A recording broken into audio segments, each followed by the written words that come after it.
Tembak, tembak, tembak.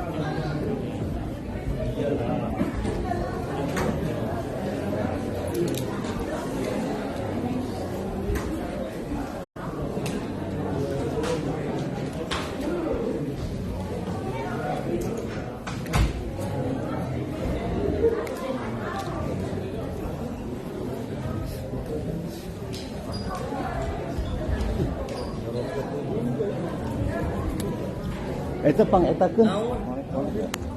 Ya, sok. Oke, udah sekali.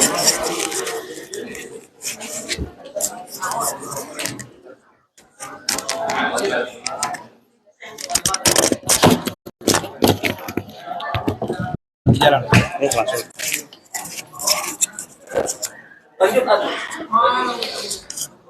Udah.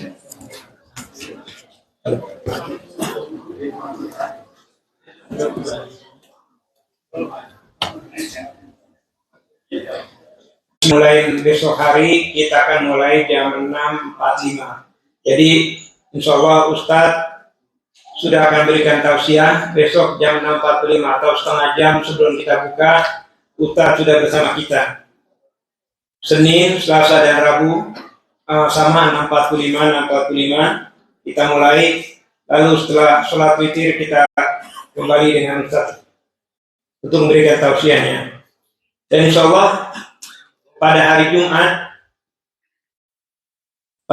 kita akan kedatangan Ustadz Zulfikar beserta Ananda Sauki. Jadi dua, dan pada tanggal 16 Ustadz Zulfikar akan ke Masjid Sambiradino dan kita akan kedatangan tanggal 16 Ustadz Ibrahim Saniago. Dan Ustadz Zulfikar insya Allah akan menjadi khotib pada sholat Idul Fitri di Kajeri insya Allah. Sampai sekarang bertapan tanggal itu pada hari Jumat tanggal 21 kita sholat Idul Fitri. Apabila ada perubahan mungkin nanti kita kasih tahu lagi. Pada hari Jumat sementara ini, jadi kita sholat puasa sekitar 29 hari. Apabila ada perubahan dari Islamic Center, saya akan memberitahukan lebih lanjut. Dan kita sudah mulai ke panitia zakat, insya Allah Ketua Panitia Zakat Bapak Firman, berdiri Bapak Firman. Ya. Bapak Firman sebagai Ketua Zakat dan anggotanya adalah Bapak Tisna Sanjaya. Bapak Tisna berdiri Bapak Tisna. Dan satu lagi Bapak Agus Effendi, Bapak Effendi. Di ibu-ibu diwakili Bapak Ibu Lili Suryani. Oh sorry, Ibu Lili Suryani. Dan Ibu Lola. Dan insya Allah pembayaran zakat sebesar $15. Bagi Bapak Ibu sekalian, mohon membayar zakat lebih awal karena penghitungan lebih cepat. Kedua, melalui JL lebih mudah bagi kami. Seperti biasa, Ibu memberikan JL donation ke info. Jadi hanya diberikan note tentang zakat fitrah. Kedua, bagi Bapak sekalian yang ingin mendapatkan zakat, mohon secepatnya menghubungi Pak Firman dan diikutsertakan dengan yayasan mana yang akan diberikannya. Kita tidak memberikan zakat untuk perorangan, untuk Indonesia, tapi melalui yayasan. Dan mohon yayasan mana diberikan ke Mas Firman, jadi kita bisa lebih cepat memprosesnya. Untuk berkata waktu mereka kita mendengarkan ceramah Ustadz yang berjudul Hijrah. Sekian, Assalamualaikum warahmatullahi wabarakatuh.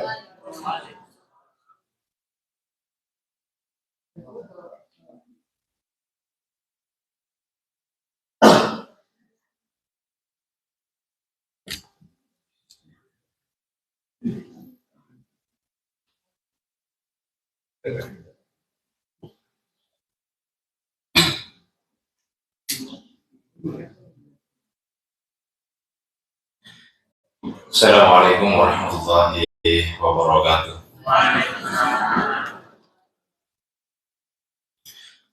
Alhamdulillah, alladzi lahul mulku wa lahul hamdu yuhyi wa yumiitu wa ala kulli syai'in qadir. Asyhadu an la ilaha illallah wa asyhadu anna Muhammadan abduhu wa rasuluh. Allahumma shalli wa sallim wa barik ala Muhammadin wa ala alihi wa sahbihi wa man tabi'ahu ila yaumiddin. Amma ba'd. Wa qala Allah ta'ala fi kitabihil karim, a'udzu billahi minasy syaithanir rajim. الذي خلق الموت والحياة ليبلوكم أيكم أحسن عملا وهو العزيز الغفور. صدق الله العظيم. Pak Farhad selaku ketua masjid yang saya muliakan, Pak Said yang 2019 menemani saya jalan-jalan. Saya masih hafal, ada ya Pak Margono, ada Ibu Ayu, ada yang lain-lain. Pas 2019 saya sempat mampir ke Mali, ada 3-4 hari. Bapak dan saudara sekalian yang dirahmati Allah, Ramadan disebut dengan Syahrun Mubarak. Mubarak itu wahia, yang disebut mubarak itu ziyadatul khair, tambahnya kebaikan. Yang seringkali diberikan penjelasan, setan dibelenggu, surga dibuka, neraka ditutup. Artinya potensi, peluang, ruang, kesempatan untuk menjadi orang lebih baik itu besar.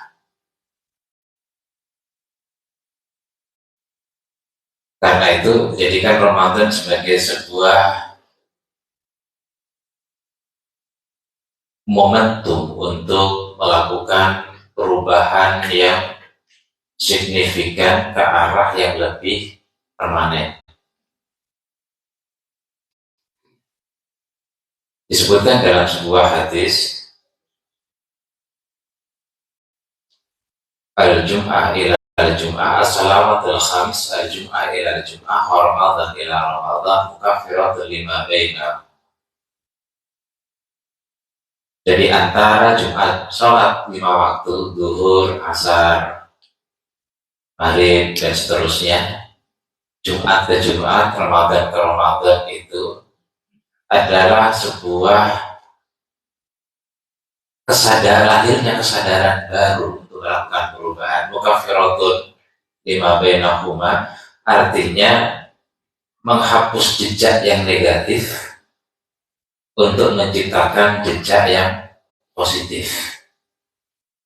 Nah, disinilah hakikat daripada hijrah. Kata Nabi bahwa jika hari ini atau makana yaumuhu khairan min amsihi fahuwa rabihun. Kalau hari ini, pekan ini, bulan ini, tahun ini lebih baik dari kemarin, itulah orang yang beruntung. Makana yaumuhu sawa'an min amsihi, kalau sama hari ini, pekan ini, bulan ini, tahun ini sama dengan kemarin, mal'ubun, terugi. Karena pada hakikatnya manusia mengalami sebuah proses perkembangan, waktu berkembang, yang muda jadi tua, yang tua jadi keriput, yang umur 2 tahun jadi 3 tahun, jadi 10 tahun, jadi 20 tahun. Take for granted.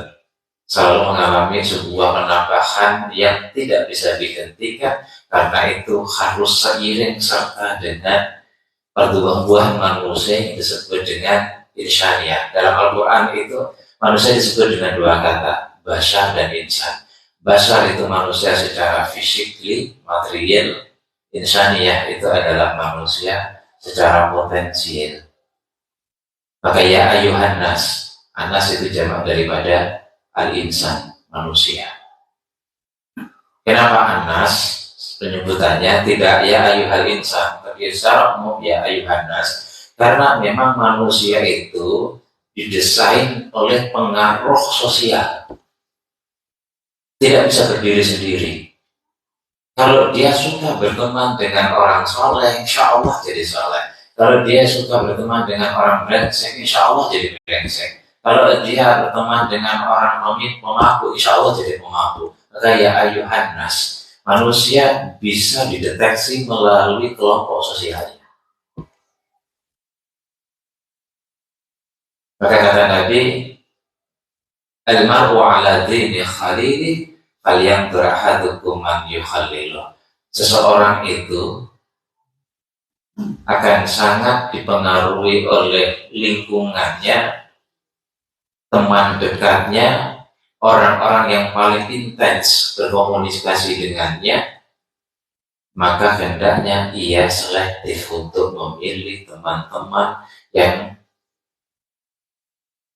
pada hakikatnya akan mampu mempengaruhi dia. Dalam ilmu antropologi itu ada istilah internalisasi. Ada sebuah proses yang kemudian itu membentuk dalam diri kita. Bu, Bapak dan Saudara, jadi serius. Udah datang pertama kali, serius lagi. Oleh karena itu, Ramadan momentum untuk melakukan perubahan. Kalau kemudian memakana yaumuhu syarrun min amsihi fa huwa mal'unun. Kalau ternyata lebih buruk tahun ini dari tahun kemarin, bulan ini dari bulan kemarin, al-unun, terlaknat, diberikan hati, diberikan otak, kok proses hidupnya menuju ke kuburan makin buruk. Proses menuju ke tua makin buruk. Proses menuju kepada Allah makin buruk.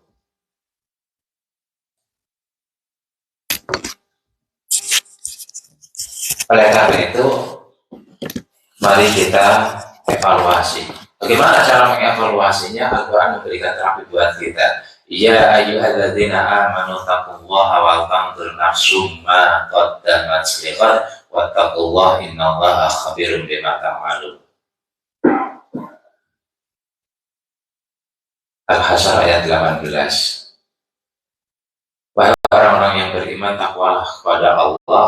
Ciri dari orang takwa adalah wal tanzur nafsum ma qaddamat lighad. Ma qaddamat lighad. Ini poinnya, ma qaddamat lighad.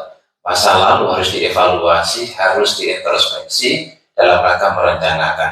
Tidak akan orang efektif merencanakan masa depannya tanpa dia paham masa lalunya. Di sini track record, di sini jejak, rekam jejak. Dan mestinya kita tahu siapa diri kita. Inilah kelemahan umat Islam, miskin riset. Makot damat seligot itu kan riset. Yang ramai riset macam-macam tentang politik. Sementara riset umat Islam itu yang sholat berapa, yang jamaah berapa, yang bisa baca Quran berapa, ekonominya seperti apa, bagaimana mereka di dalam membangun ekonomi, keluarganya dan sebagainya. Kita nggak punya riset. Padahal masjid-masjid itu paling mudah dari dana. Andai saja setiap ustadz, setiap mubalik, setiap penceramah datang, ini loh hasilnya ustadz, kemudian melakukan treatment, dievaluasi setahun, lakukan treatment lagi, evaluasi setahun, lakukan, ini akan terukur bagaimana perkembangan umat Islam. Dari sisi ekonomi, perkembangan dari sisi spiritual, perkembangan dari sisi moral, perkembangan dari sisi culture dan sebagainya. Padahal Qurannya jelas, ciri orang yang bertakwa adalah melakukan riset sebelum membuat sebuah perencanaan yang lebih baik. Dan kita paling miskin soal riset. Coba, Bapak saya soroti itu adalah Ibnu Khaldun. Kemudian disertasi saya itu Ibnu Khaldun dan Karl Marx. Hebatnya Ibnu Khaldun itu membuat muqaddimah itu. Datanya terstruktur, sistematis, mengambil data dari setiap daerah di Jazirah Arab, kemudian membuktikan Al-Quran itu sebagai teori yang tidak bisa dibantah. Walan tajida li sunnatillahi tabdila, walan tajida li sunnatillahi tahwila. Engkau tidak akan pernah menemukan perubahan di dalam sunatullah, hukum alam, baik itu makro maupun mikro. Maka Einstein mengatakan, mengherankan kalau ada seorang ilmuwan yang tidak percaya kepada Tuhan. Kenapa? Karena ketika dia melakukan sebuah riset, di situ ada keteraturan alam yang luar biasa, yang tidak mungkin tidak ada yang membuatnya, yang tidak mungkin tidak ada yang mengaturnya. Sebab apa? Satu tempat dengan tempat yang lain sama. Satu sampel merepresentasikan sampel-sampel yang lain. Kalau itu ilmu eksak. Belajar kimia, belajar fisika, satu sampel merepresentasikan sampel yang lain.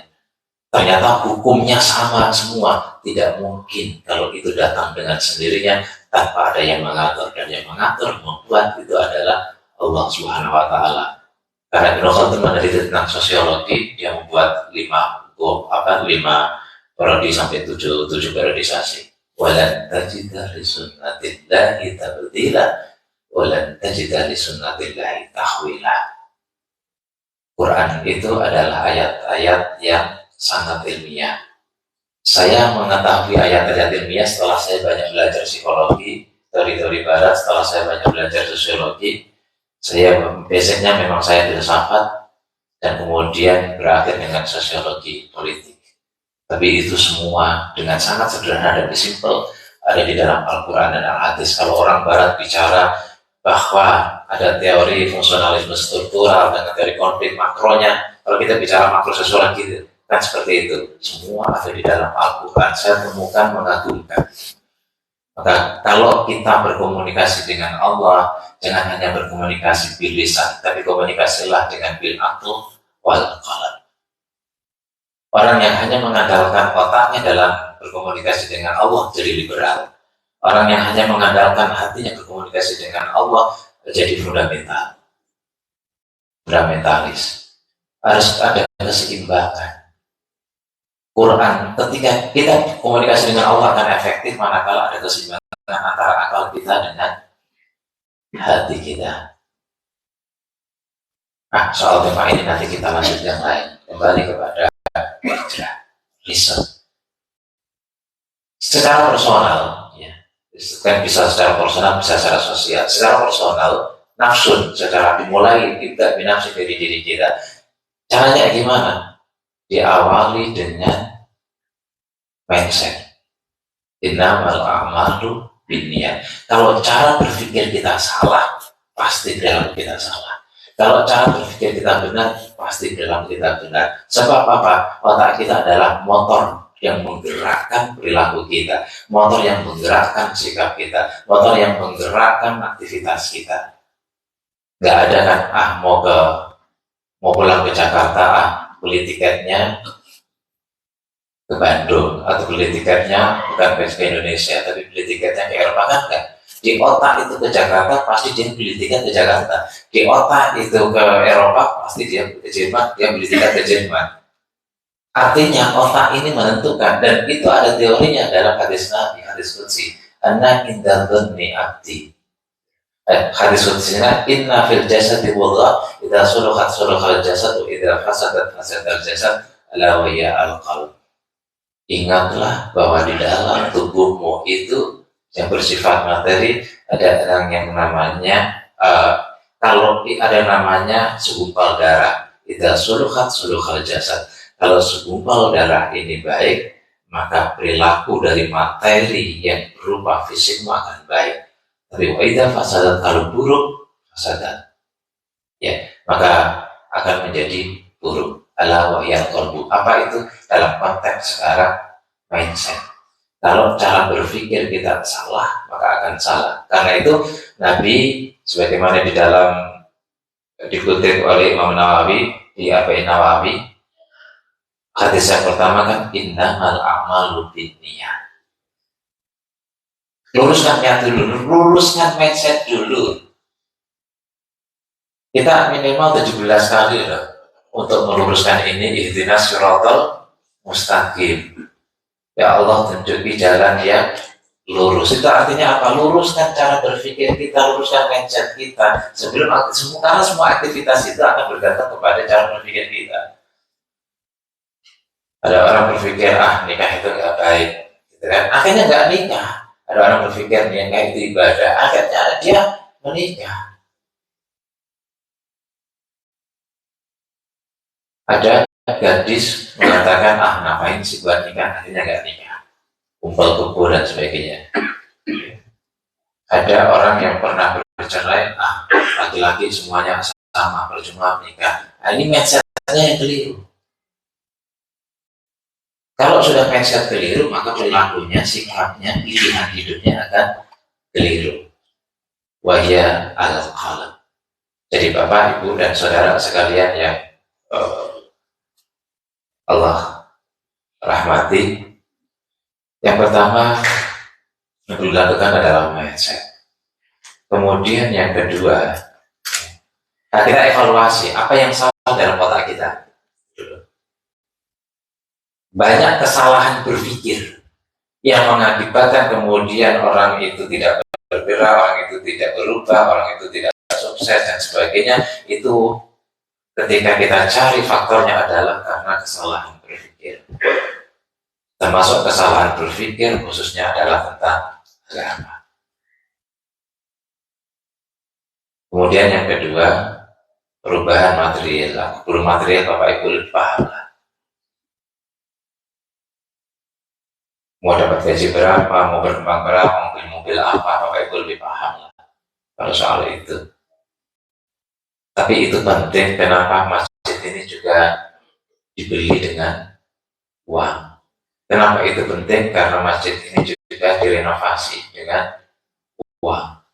Kenapa itu penting? Karena masjid ini memakmurkannya juga dengan uang. Kalau semua ekonomi masyarakat muslim itu berlimpah, maka ini juga bisa memberikan fasilitas lebih mudah lagi untuk memakmurkan masjid, untuk mengefektifkan dakwah, untuk mensemarakkan Islam.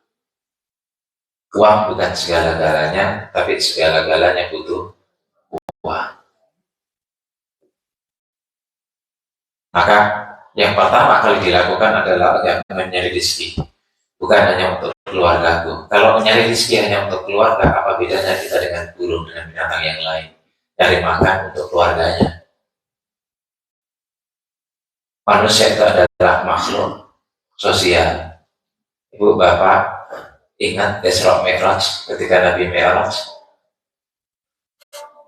ke atas ketemu di Sidratil Muntaha, berjumpa dengan Allah. Sampai Muhammad Iqbal, seorang cendekiawan dari Pakistan, bilang, wallahi demi Allah, seandainya aku yang Mi'raj berjumpa dengan Allah, aku nggak mau turun ke bumi.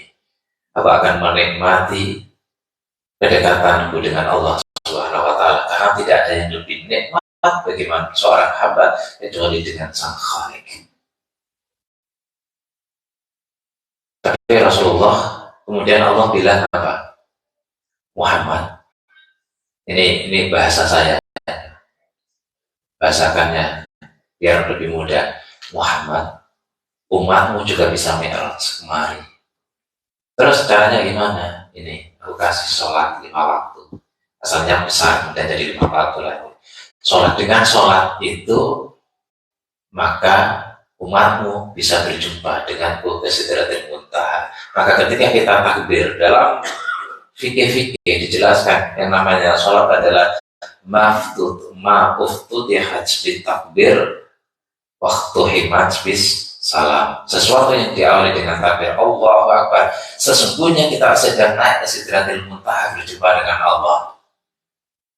Mengikuti jejak Nabi, kemudian kita turun. Pada saat kita turun itu salam, assalamualaikum warahmatullahi, assalamualaikum warahmatullahi. Itu artinya ada peran sosial, ada tanggung jawab sosial, ada kewajiban sosial yang harus kita ambil. Coba dilihat di dalam Al-Quran. Coba itu. Apakah di dalam Al-Quran ada penjelasan tentang rakaat sholat? Tidak ada. Zuhur 4 rakaat nggak ada, coba itu ayatnya. Asar 4 rakaat nggak ada. Di disebutkan aqimi sholata liduluki syamsi ila ghasaqil laili wa qur'an al-fajr inna qur'an al-fajri kana mas'uda. Itu penjelasan tentang waktunya. Itu pun seolah-olah waktu 3. Makanya Syiah itu menggunakan waktu sholat ya 3 sebagaimana ayat ini. Tapi Rasulullah mengatakan shollu kama ra'aitumuni. Soalnya kalau Syiah itu duhur asar jadi 1. Boleh sholat duhur asar di jam 1, boleh sholat duhur asar di jam 3. Maghrib isya jadi 1, kemudian subuh 1. Jadi waktunya 3 mengacu pada ayat ini. Tapi Rasulullah mengatakan shollu kama ra'aitumuni, usolli sholatlah sebagaimana kamu melihatku sholat, jadi 5 waktu. Kaifiyah sholat gimana caranya? Rakaat sholat seperti apa? Bacaannya seperti apa? Lihatlah hadis Rasul. Tapi ketika Allah bicara tentang urusan antar manusia, bisnis, tulis dong, ada saksi dong, waris. Kalau suami meninggal, istri dapat berapa? Istri meninggal, suami dapat berapa? Ayah dapat berapa? Ibu dapat berapa? Anak dapat berapa? Saking rincinya soal waris itu 2 menit selesai. Tapi seringkali orang bulat. Kenapa? Tidak menggunakan Quran. Dirinci. Inilah makna salam gitu loh.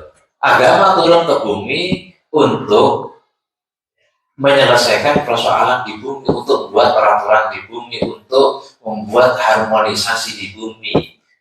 Sampai Rasulullah mengatakan, "Man yu'minu billahi wal yaumil akhir falyukrim jarahu."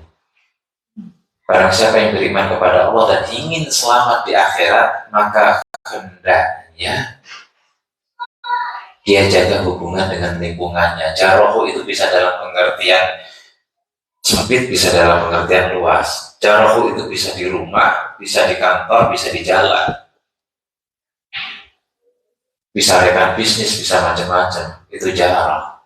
Artinya orang yang berkomunikasi, orang yang berpapasan, orang yang berhadapan dengan kita, itu namanya al-jar. Maka Rasul mengatakan al-jar qobladar. Kalau kau cari rumah, lihatlah lingkungan dulu, baru kamu eksekusi. Kira-kira lingkunganmu bagus apa tidak? Ini kan teori sosiologis betul gitu. Jadi ibu bapak dan saudara sekalian, itulah fungsi di dalam agama bagi kita. Urusan-urusan sosial, jual beli, hutang dan sebagainya diatur lebih rinci di dalam Quran. Sementara rakaat sholat, kaifiyah bagaimana haji, tidak diatur secara rinci. Lalu yang ketiga adalah hijrah moral. Ramadan kan dikatakan malam ya'ta qawla wal amal bihi falaysa lillahi hajatan fi ayyata atau amahu wa syarabahu. Barang siapa yang tidak bisa menahan diri dari tindakan yang merugikan orang lain. Qawla wal amal bihi itu sikap, tindakan, perilaku yang membuat orang lain itu merasa rugi, merasa terganggu, merasa dibuat sulit, maka puasanya tidak Allah catat sebagai bagian daripada pahala. Tadi kita bicara tentang sholat, assalamualaikum kanan, assalamualaikum ke kiri, itu sosial banget. Kemudian puasa pun begitu. Kita akan bisa secara baik untuk melakukan perubahan itu kalau lagi-lagi ada niat untuk berubah, kemudian kita punya data mana yang akan kita rubah. Kita mau gaji naik, tapi kita nggak sadar gaji kita berapa. Gimana mau naik? Kita mau berubah, apa yang mau dirubah? Pertama, niat berubah. Yang kedua, punya data, apa yang mau dirubah. Ini masjid ini jelas, dulu saya datang ke sini, di atas ada salib gitu kan. Oh, masjid ini mau dirubah. Di atas kemudian salibnya dirubah. Ini dirubah. Jadi jelas mana yang mau dirubah. Kita seringkali ingin berubah ingin hijrah, ingin hijrah, tetapi tidak tahu mana yang dihijrahkan, tidak mau yang dirubah. Harus detail, harus rinci, harus jelas. Urusan perusahaan kita jelas, urusan korporat kita jelas, urusan pekerjaan duniawi kita begitu rincinya melakukan perubahan. Tetapi urusan moralitas kita tidak melakukan perubahan.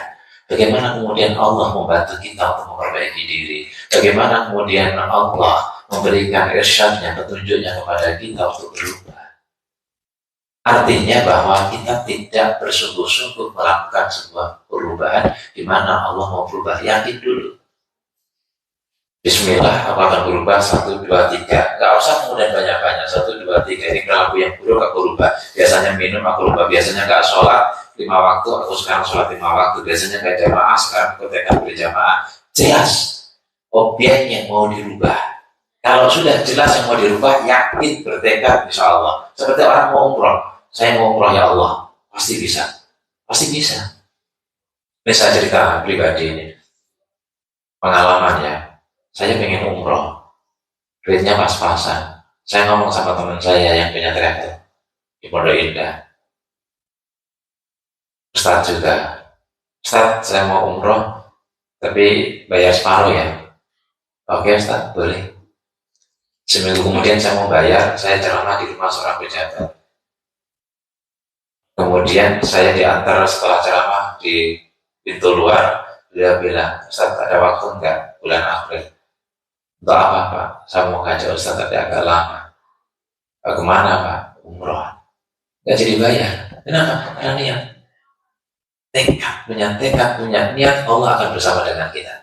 Yakin saja. Pada saat itu ada jamaah ngasih saya uang 500.000. Dia Ustaz pancingan untuk haji Ustaz. Saya akan tongin. Kenapa? Saya yakin betul saya akan haji tanpa daftar. Kenapa bisa? Bisa. Kalau Allah mau berkehendak itu apa yang nggak bisa? Yang penting apa? Niat. Yakin. Apa yang terjadi? Saya lagi nyetir di tendean. Kalau bisa orang tahu Jakarta tahu jalan tendean. Ada ditelepon dari kedutaan Arab Saudi. Ustaz minta CV-nya dong. Saya send kiri, saya mikir posisi mobil masih hidup. Saya bikin CV melalui WhatsApp. Sebulan kemudian saya berangkat. Panggilan kerajaan. Simpel. Saya dulu pakai motor, Jalan Sudirman masih ada 2. Satu motor yang agak sempit, tengah khusus untuk mobil. Saya ceramah rata-rata di daerah situ. Doa saya cuma sederhana, ya Allah pengen Mekah. Itu aja, setiap lewat, ya Allah pengen Mekah. Jadi Allah itu paham kok gitu loh. Ya Allah pengen Mekah. Apa yang terjadi? Sederhana sekali. Ada teman mau jual kampus, ada teman satu mau beli kampus, saya ketemukan, saya dapat 300 juta beli mobil baru. Sederhana. Karena itu segala sesuatu dikoneksikan dengan Allah. Oh begini, karena Allah ingin begini. Oh kok begitu, karena Allah ingin begitu. Wa ma tadri nafsum madza taksibu ghadan. Engkau tidak tahu apa yang akan terjadi besok. Sudah kita rencanakan A, ternyata B. Sudah kita rencanakan B, ternyata C. Sudah kita rencanakan C, ternyata C. Pasti Allah punya rahasia di balik itu. Bagi seorang hamba yang senantiasa semua peristiwa dikonektifkan sama Allah, dia akan segera peka untuk menyadari Allah hadir dengan rahasia yang akan ditunjukkan nanti. Perlu otak kita melihat objek-objek itu untuk kita evaluasi, tapi jangan lupa bahwa itu adalah sesuatu yang dihadirkan oleh Allah. Hijrah, morality, kemudian hijrah, spirituality. Karena saya dikasih waktu setengah jam, Pak, ya. Tinggal 2 menit. Hijrah spirituality. Ibu bapak, mari kita evaluasi. Saya Ramadan itu mendidik anak paling enak. Saya sejak anak saya kelas 5 SD, kelas 6 SD, kalau sahur kita bangunin nak sahur. Jangan datang ke meja makan sebelum ambil air wudhu, minimal sholat 2 rakaat aja. Setelah Ramadan mereka berhenti tahajud, nggak masalah. Nanti begitu lagi, ketika Ramadan sahur, nak sahur. Sebelum sahur tahajud. Nanti Bapak Ibu ketika anak sudah SMA atau kuliah, mereka akan terbiasa tahajud di luar bulan Ramadan tanpa kita suruh. Tapi kalau kita nyuruh, ya kita tahajud duluan. Nah, tahajud emak aja nggak tahajud. Nah, jamaah apa aja nggak jamaah, ayah aja nggak jamaah. Nah, ngomongnya yang bagus, emaknya aja ngomongnya nggak karuan. Lisanul hal afsahu min lisanil maqal, kata orang Arab. Perilaku kita akan efektif menjadi teladan dan masuk untuk menjadi referensi bagi anak-anak kita daripada ucapan kita. Lisanul hal afsahu min lisanil maqal. Jadi Bapak Ibu dan Saudara, itu barangkali yang bisa saya sampaikan karena saya lihat Pak Farkat sudah lihat-lihat jam. Jadi artinya sudah waktunya untuk berhenti dan melanjutkan sholat witir. Masih ada hari besok. Saya berharap semoga besok juga sebanyak ini. Ya, semoga besok juga sebanyak ini. Ya, saya mulai hafalin wajahnya ini. Kira-kira siapa yang nggak datang? Demikian alhamdulillah wa idza jitaiban fasudan salala. Assalamualaikum warahmatullahi wabarakatuh.